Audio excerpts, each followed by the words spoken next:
Hay mga katitas, another day, another luto sa na naman. Magluto dahil ko ron og dinuguan. Giuna na ako gisa ang luya.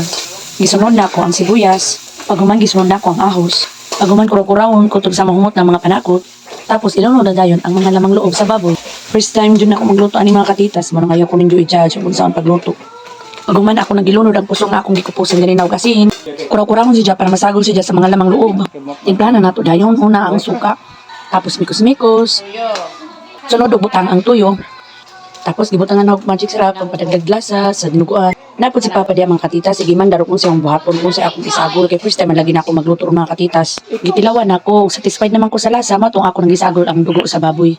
Nagpatudlo jud kong Papa ana kung saan pagluto mga katitas kay sa amo kasi si Papa ang lami magluto mga inana, dinuguan, paklay.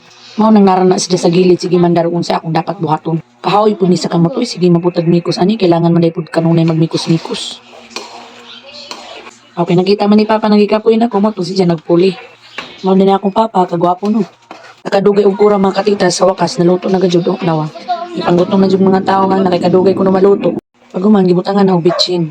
Mikos-mikos sa pud para mahalo ang bitchin sa dinuguan. Ug sa wakas, luto na gayon ang atong dinuguan. Patilaw dayon nato ni Mama.